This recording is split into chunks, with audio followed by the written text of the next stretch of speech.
देखिए, hello students, आज हम क्लास 11 का ज्योग्राफी का जो हमारी यूनिट फर्स्ट है फंडामेंटल ऑफ फिजिकल ज्योग्राफी, उसके बारे में हम चर्चा करेंगे। और चैप्टर 10वां जो है आज हम शुरू करेंगे इस वीडियो के अंदर। तो हमारा जो ये चैप्टर जो है ये एयर प्रेशर को लेकर है, यानी वायुदाब को लेकर है। तो हमने देखा कि हमारे अलग अलग जगहों पर जो है एयर प्रेशर जो है काफ़ी लो होता है, कहीं पर हाई प्रेशर होता है। तो एयर प्रेशर तो ये भी क्या अकॉर्डिंग टू टेम्परेचर यानी तापमान के अनुसार जो ये चेंज होता रहता है कहीं, ठीक है। तो हमारा जितना भी जो अगर हम देखें तो मेनली जो हमारा जो प्रेशर जो है वो हमारे पोलर रीजन वहाँ पर आप देखें तो वहाँ पर हाई प्रेशर रहता है। और जितना जो हमारा इक्वेटोरियल जो विषुवत के जो प्रदेश है पृथ्वी का, अर्थ का, वहाँ पर जो है लो प्रेशर है।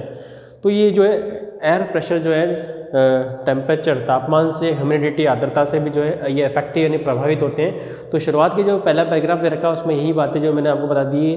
तो ये डिपेंड करता है टेम्परेचर एंड ह्यूमिडिटी, ठीक है। और मोस्ट ऑफ जो इंपॉर्टेंट फैक्टर है हमारा जो मुख्य जो तत्व जो है वो है तापमान। तापमान से जो एयर प्रेशर भी क्या होता है, प्रभावित यानी इफेक्टिव होता है, ठीक है। तो हम शुरुआत करते हैं एटमॉस्फेरिक प्रेशर यानी वायुमंडलीय दाब, ठीक है। The weight of the column of the air content in the unit area from the mean sea level to the top of the atmosphere is called of atmospheric pressure, ठीक है।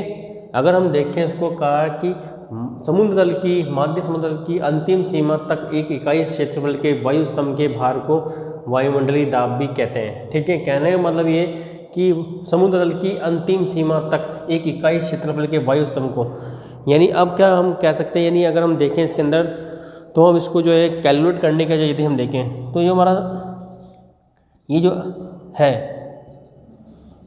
ये ocean है, ठीक है। मान लीजिए सागर, समुद्र तल की अंतिम सीमा तक, ठीक है, जहाँ पर भी समुद्र फैला वहाँ पर उसकी अंतिम सीमा तक जहाँ तक भी ये फैला है तो उस पर जो प्रेशर पड़ रहा है, ठीक है, 1 क्यूब सेंटीमीटर, यानी जो 1 क्यूब है, ठीक है, 1 सेंटीमीटर क्यूब, ठीक है। तो 1 सेंटीमीटर पर पड़ने वाले जो एयर प्रेशर है उसको हम क्या बोलते हैं, air pressure atmospheric air pressure. तो स्तंभ के एक भार को, तो ये क्या है 1 क्यूबिक सेंटीमीटर प्रेशर, ठीक है। तो ये इसे कहते हैं हम वायुमंडलीय दाब। तो जितना भी हमारा जो 1 सेंटीमीटर क्यूब के अंदर यानी जो घना क्षेत्र में जो प्रेशर हो रहा है उस प्रेशर को हम जो है एयर प्रेशर कहते हैं, ठीक है। तो अब चलते हैं इसको आगे। तो इसको हम कैलकुलेट करते हैं, इसको हम किस में करते हैं, मिली बार के अंदर।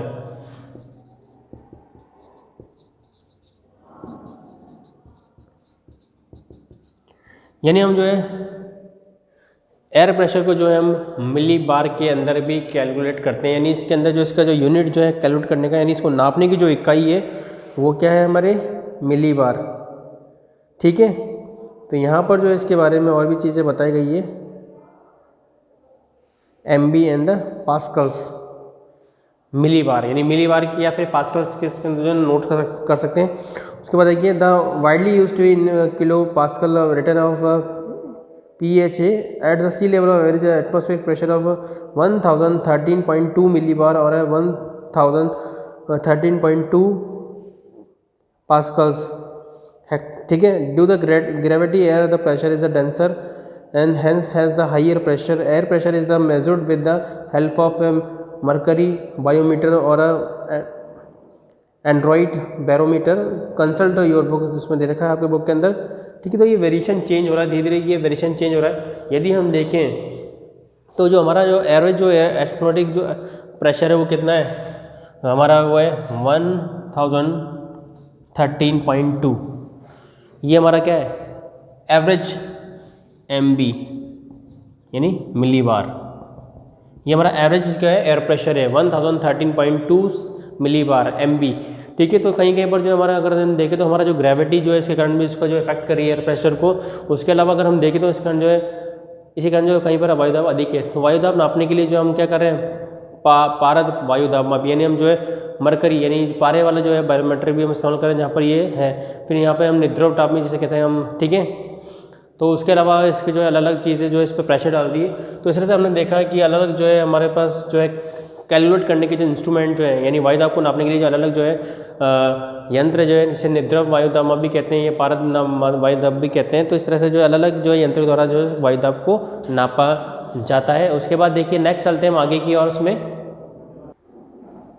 नेक्स्ट देखिए हम इसमें आगे चलते हैं और हम देखें वर्टिकल वेरिएशन ऑफ प्रेशर। ठीक है, वायु दाब में ऊर्ध्वाधर भिन्नता, यानी अब वर्टिकल क्या होता है, नीचे से ऊपर की ओर या फिर ऊपर से नीचे की ओर, ये होता है वर्टिकल। ठीक है, पहली बात आपको ये ध्यान रखनी है। तो हमारा ये कह रहा है कि यहाँ पर जो है अगर हम देखें तो हम देखते हैं कि जैसे कि अगर हम देखें इसके अंदर और भी चीज़ें जो हैं यहाँ पर, ठीक है, तो यहाँ पर देखिए वर्टिकल में इसमें देखिए यहाँ पर हम देखें तो हमारा जो 10 मीटर यानी 10 मीटर जो है हमारा, ठीक है, यदि हम और ऊपर चलते हैं इसके अंदर तो 10 मीटर की जो हाइट पर यानी ऊंचाई पर जो 1 मिली बार क्या होता है, ये कम हो जाता है। ठीक है, तो यहाँ पर हम देखते हैं थोड़ा सा और चीज़ देखें यहाँ पर, the lower atmosphere the pressure decrease rapidly with the height, यानी जैसे जैसे ऊंचाई बढ़ेगी वैसे वैसे क्या होगा, जो है हमारा एयर प्रेशर क्या हो जाएगा, डिक्रीज, कम हो जाएगा, यानी ऊंचाई बढ़ने पे जो है वायु दाब कम हो जाता है। फिर the decrease at amount about 1 MB for each 10 metre, यानी हर 10 मीटर पर, यानी ये क्या है, हर 10 मीटर पर 1 मिली बार जो है एयर प्रेशर कम हो जाएगा। फिर ठीक है, उसके बाद में देखिए elevations in the does not always decrease at the same rate, ये हर जगह एक जैसा नहीं होता है, अलग अलग रेट से होता है। ठीक है, तो अगर हम देखें तो ये अलग अलग चीज़ जो है अलग अलग जो है प्लेस पर बाय टेम्परेचर बाय ग्रेविटी। ठीक है, the vertical pressure gradient force is much of larger than that the horizontal pressure is a gradient but is generally balanced by the nearly equal but opposite gravitational force, hence we do not experience strong upward of winds।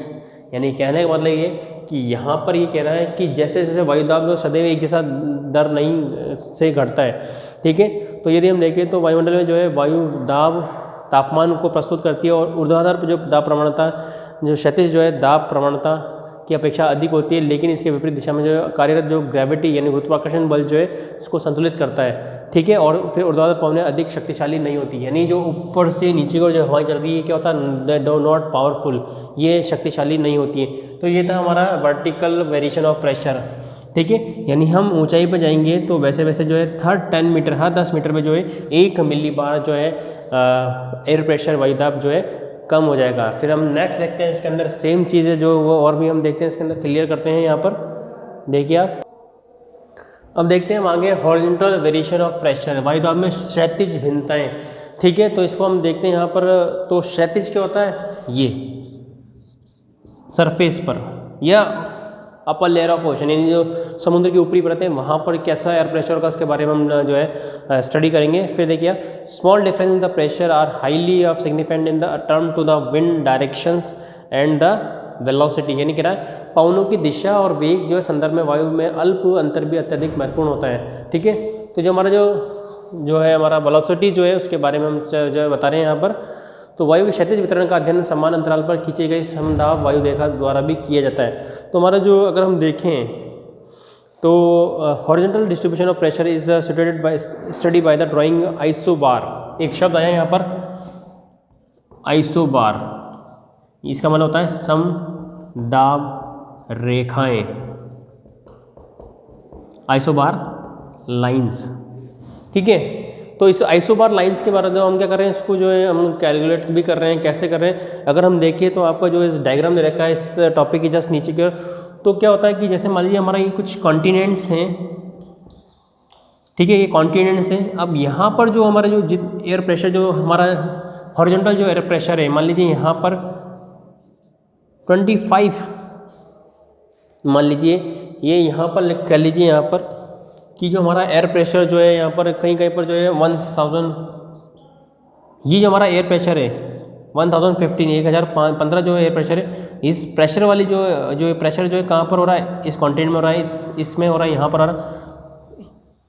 तो जहाँ पर भी जो ये जो line isobar line जहाँ पर भी ये टच हो रही है जिस कॉन्टिनेंट से गुजर रही है, तो वहाँ पर क्या होगा, इसकी सेम वैल्यू होगा 1015 यानी 1015 जो है यहाँ पर इस कॉन्टिनेंट में जो यहाँ पर ये एयर प्रेशर बना हुआ है। तो इस तरह से अलग अलग जो है आइसोबार लाइंस होती हैं। यहाँ पर देख लो और कुछ आइसोबार लाइन हम क्रिएट कर देते हैं। यहाँ पर इसका वैल्यू कितना 1013.2 यानी यहाँ पर जो एवरेज जो एयर प्रेशर है इस कॉन्टिनेंट में, यहाँ पर एयर प्रेशर का सेम है, यहाँ पर एक कॉन्टिनेंट जो है एयर प्रेशर यानी वायुदाब सेम है। तो जहाँ पर भी जो एक इन आइसोबार लाइंस का जो है वैल्यू जो है सेम होती है, तो यानी हम इसको फ़ौरन इसको जज कर सकते हैं कि कहाँ पर जो है ये एयर प्रेशर क्रिएट हो रहा है। ठीक है, तो इस तरह से इसको पढ़ना भी आसान हो जाता है इस आइसोबार लाइंस को।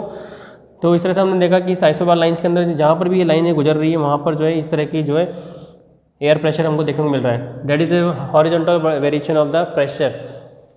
तो ये क्या हो रहा है हॉरिजॉन्टल, ज़मीन पर चल रहा है, सरफेस पर, एंड ओशन समुद्र के अंदर ऊपर भी चल रहा है। तो जहाँ पर भी ये लाइन गुजर रही है वहाँ पर क्या they are same value of the air pressure, यानी समान जो है ये वायु की क्या है यहाँ पर एयर प्रेशर है यहाँ पर। तो इसको हम फ़ौरन कैलकुलेट कर सकते हैं। तो जहाँ पर भी हमने ये लाइंस देखा वहाँ पे हम फ़ौरन इसको जो है जज कर सकते हैं कहाँ पर क्या चल रहा है। ठीक है, तो उसके बाद देखें तो जहाँ पर भी हम देखते हैं तो ये क्या है, ये जो आइसोबार्स है जो इक्वल टेम्परेचर को शो करती है, यानी एक समान, इसका मीनिंग क्या होता है, समान तापमान या फिर आप कह सकते हैं समान वायुदाब रेखाएं। यानी जो आइसोबार लाइंस होती है कि अगर ये एक इक्वल जो है एयर प्रेशर को जो है शो कर रही है, दर्शा रही है, तो जैसा कि हमने देखा कि कई जो लाइन सर्कल टाइप में बनी है उनकी एक वैल्यू है। तो वहाँ पर विश्व के अंदर जहाँ पर भी जो सेम वैल्यू वाली जो आइसोबार इसका सेम है, तो वहाँ पर क्या हो रहा है, वो एयर प्रेशर यानी वो वायुदाब वहाँ पर क्या हो रहा है, क्रिएट हो रहा है। ठीक है, तो इस तरह से जो है हमारे सी लेवल्स पर टेम्परेचर के अकॉर्डिंग जो ये डिक्रीज और इंक्रीज यानी घटता और बढ़ता भी रहता है। तो नेक्स्ट ये आता है हमारा हॉरिजॉन्टल एयर प्रेशर। इसको हम जो है आइसोबार लाइन समदाब रेखा के द्वारा भी जो है दर्शा सकते हैं। तो ये काफ़ी महत्वपूर्ण भी जो है आता है, what is the isobar lines, तो आप उसको जो है समझा सकते हैं। नेक्स्ट चलते हैं हम आगे की और इसमें तो देखिए आप world distribution of sea level pressure, समुद्र तल वायुदाब का विश्व वितरण भी हम उसके बारे में बात करेंगे। तो world distribution of sea level pressure in the January and July has been shown in figure, यानी आपको जो दे रखा है जो एयर प्रेशर जो है हमारे जनवरी और जुलाई, दो महीने यहाँ पर हमने जनवरी और जुलाई के अंदर जो है हम एयर प्रेशर जो कर रहे हैं कैलकुलेट कर रहे हैं इन होल ईयर, साल भर का। ठीक है, उसके अलावा हम देखें यहाँ पर तो near the equator the sea level pressure is low and the area of known as the equatorial low, यानी कह रहा है कि जहाँ पर इक्वेटोरियल, अगर हम देखें हमारा जो अर्थ का ये जो है, मैंने पिछले इसमें वीडियो में बताया 0 to 30 वाला जो हमारा इलाका है,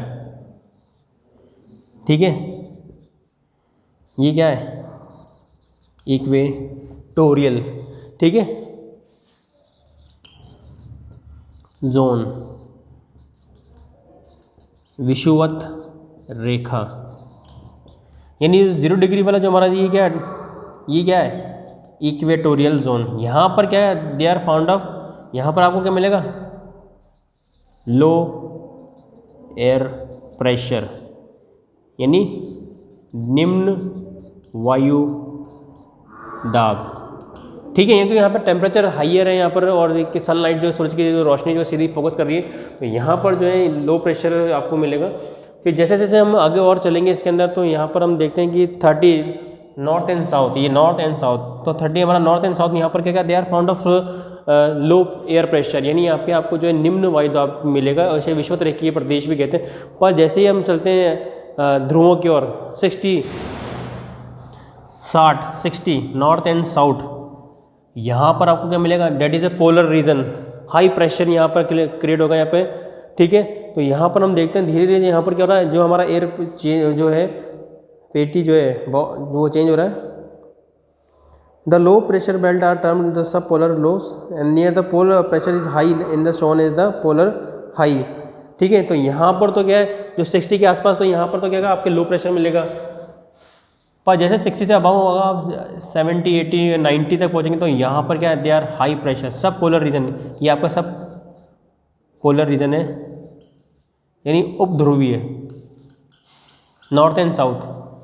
ठीक है। तो they are found of high air pressure in the polar region. यहाँ पर आपको जो अत्यधिक तापमान मिलेगा यहाँ पर। तो इस तरह से अगर ये in both sides north and south दोनों ही तरफ जो है आपको इस तरह का प्रेशर मिलेगा।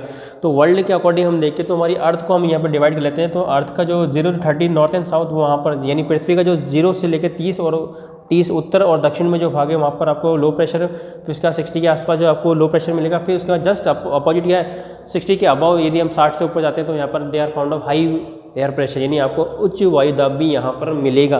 तो धीरे धीरे हम चलते हैं, उसके अलावा और भी जो डिस्कस करते हैं।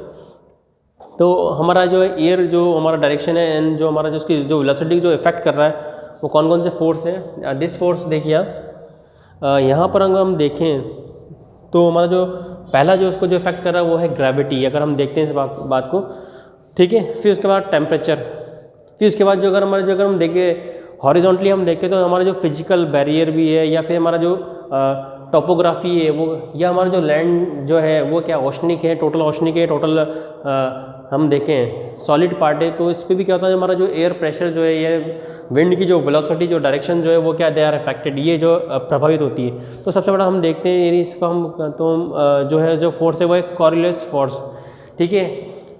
कॉरियोलिस फोर्स जो है पृथ्वी घूर्णन गति कारण जो ये जो है जब अर्थ रोटेशन करी तो ये कॉरियोलिस फोर्स जो क्रिएट हो रहा है, यानी ये बल बन रहा है। और इसके कारण जो हमारा जो एयर की जितनी जो डायरेक्शन है, वेलोसिटीज़ जो हैं वो क्या है, वो इससे प्रभावित हो रही है।